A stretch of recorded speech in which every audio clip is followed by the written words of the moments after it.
Lyvation, ENT. No.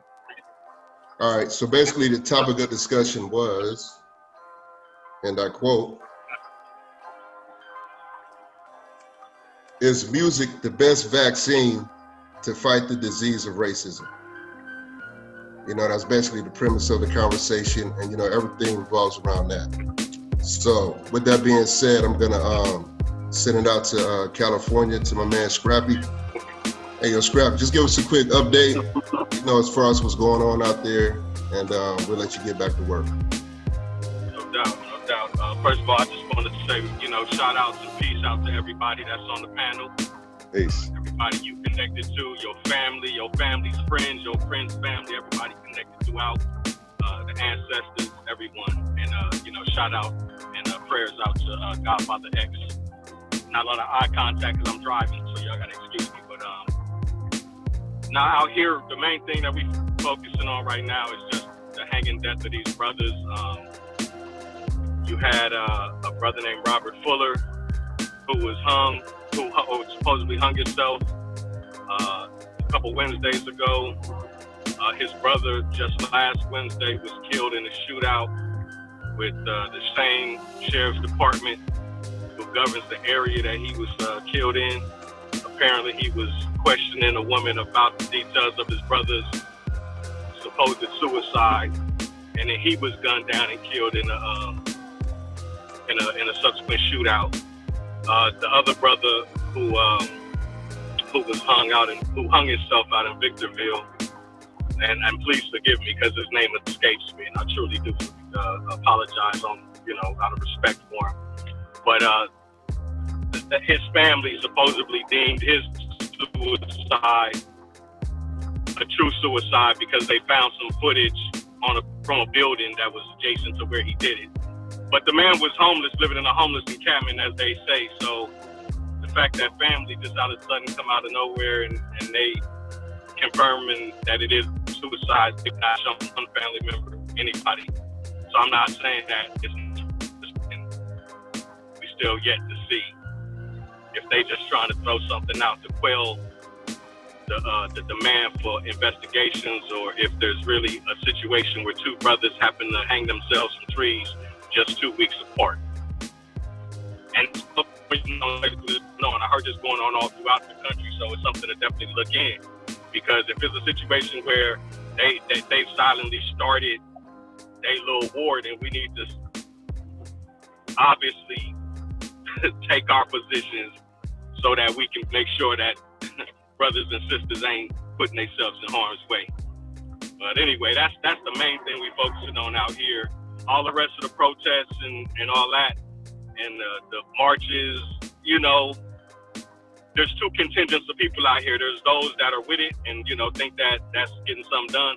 People like myself who have a different type of mentality towards it all. I think that that's orchestrated and designed by some of the same powers that be, because they chose the martyr, we didn't. So all this is really in control of the very people that we're trying to appeal to. So I don't really know how much of this is really just the will of the people and how much of us doing what we programmed to do. But I feel like there's still a point of change right now taking place that those of us who are really awake can take full advantage of this time right now, because things are in a state of flux and uncertainty. So we can still capitalize off of it, but whether it's a Black Lives Matter movement or whether it's something more deeper in our essence, that's what we're trying to focus on out here. So that's pretty much the main crux of where some of the thoughts and consciousness is out here on the West. Okay, man, I appreciate that, Scrap, man. I know you got a lot going on in the park today, as always. So, you know, as you progress and do your thing today, you know, if you can, just log back in with us, man. Just keep your microphone on mute, because I know it gets noisy out there. So I appreciate that, man. Yeah, no doubt.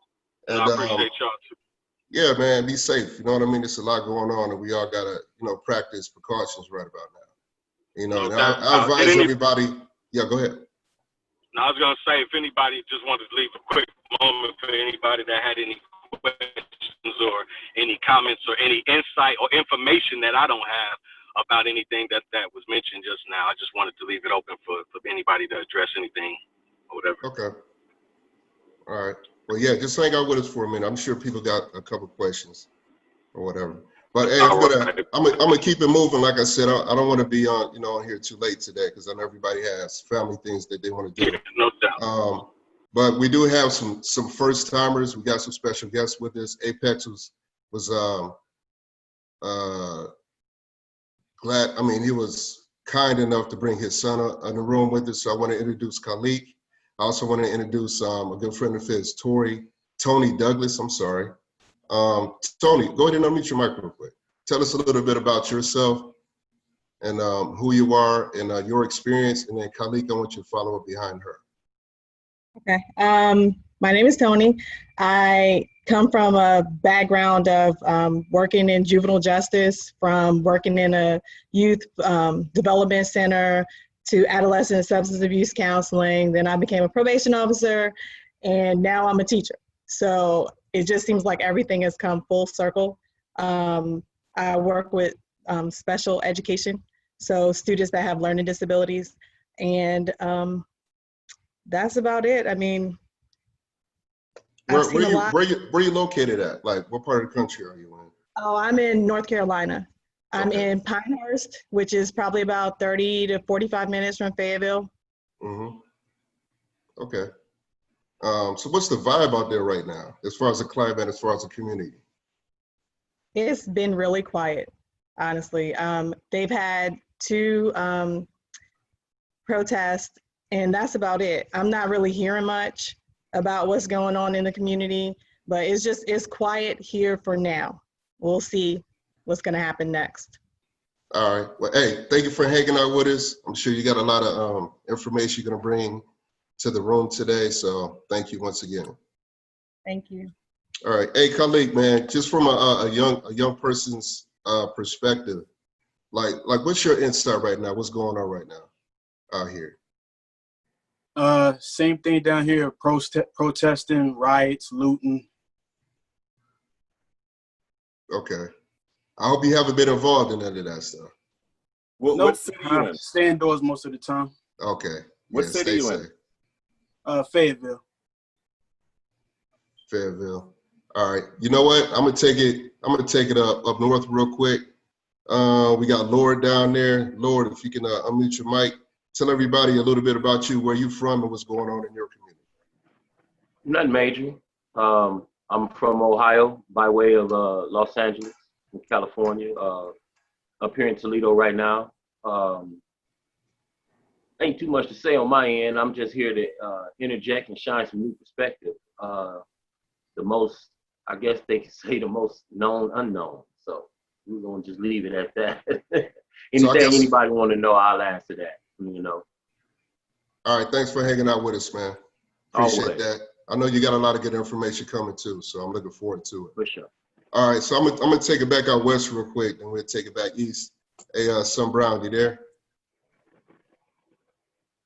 Yeah, I'm here, bro. Hey, what's up, man? I know the last time we talked, man, you had told everybody how you had you encountered, it wasn't too far from me, where they were having like some KKK rallies and stuff like that. Has that like calmed down out there, or is it picking up? They calmed it down for now, man. But there's like other issues dealing with children and whatnot. I mean, to the fact where, how do you keep your children safe during all this? Because I just found out that my wife's niece was actually downtown doing the protest, and she actually, they maced her, and she's probably like 16 or 17. She was down there when they were doing all that, and she got maced. Somebody hit her in the head with something.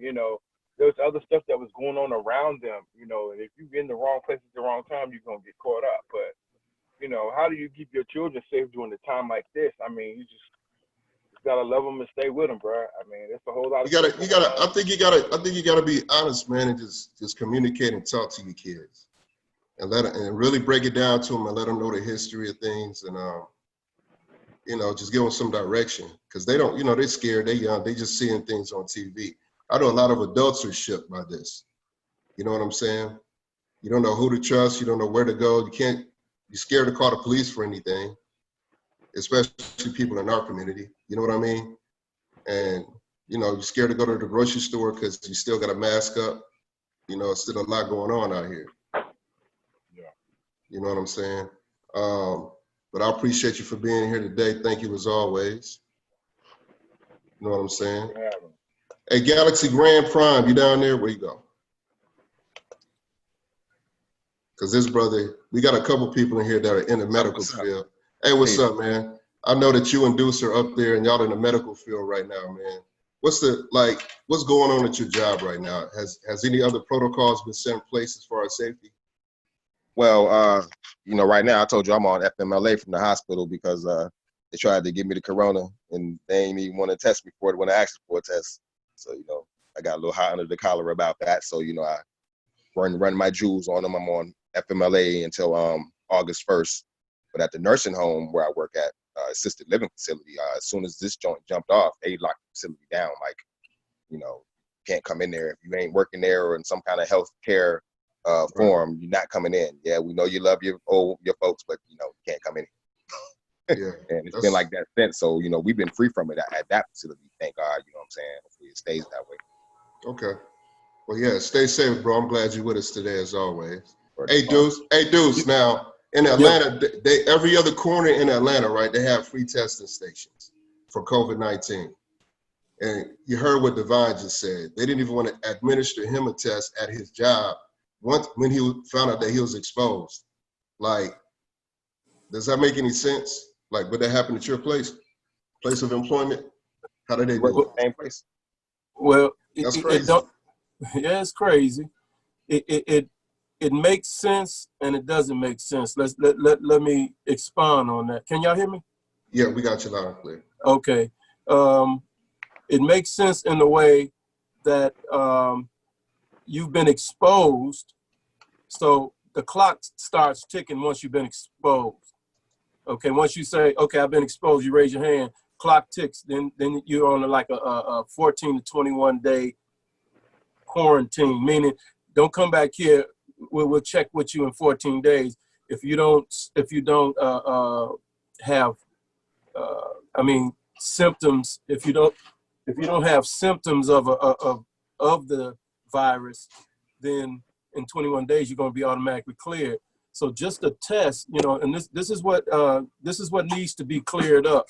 Just a test, you know, me, you, this whole panel can test positive and be asymptomatic. Okay. So the numbers are going to go up because, okay, we just had 20 people test positive, so the numbers going to go up. But what they're leaving out of that conversation is 20 are infected, but 0 are hospitalized. Okay. That's why they're not so quick to test based on the quarantine system. Okay, because anybody that has it and has not been tested shows symptoms of something. Okay.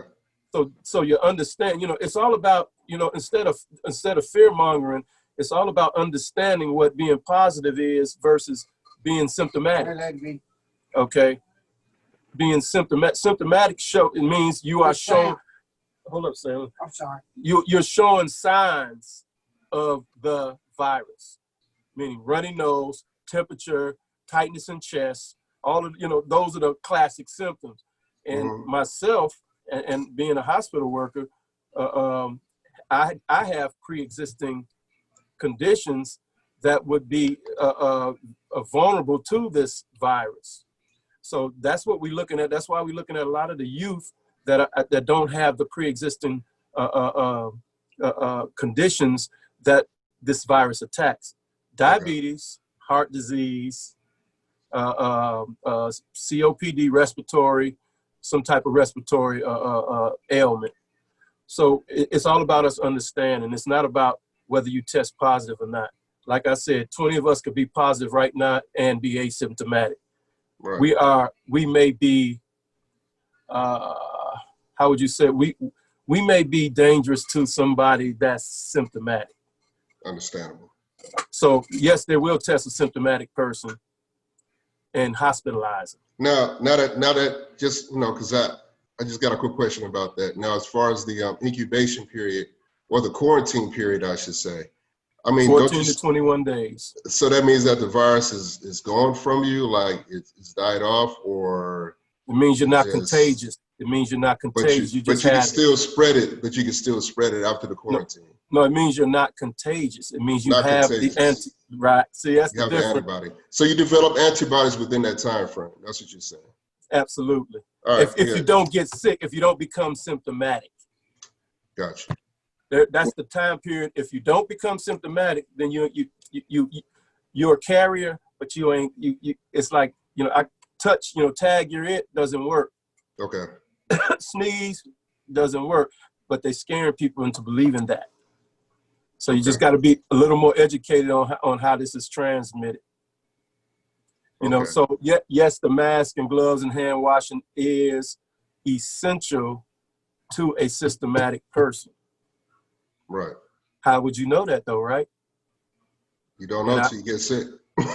Well, there's minor symptoms that give you a heads up: runny nose, temperature, tightness in chest, little things like that. Okay. Thank you, Duce, man. No problem, bro. I know you're gonna stick around. I know you say you got a couple of things to do, but if you can't, Yeah, I got a stick session. around My client just came in, so hey, no get ready. problem, man. Handle your business, bro. I appreciate you as always. Thank you, man. And thanks for the music. Thanks for the music in the beginning, man. No doubt. Hey, much love, Godfather X. All right, peace. Thank you, sir. I appreciate it. I'm gonna keep moving around the room here. I'm gonna get to everybody eventually.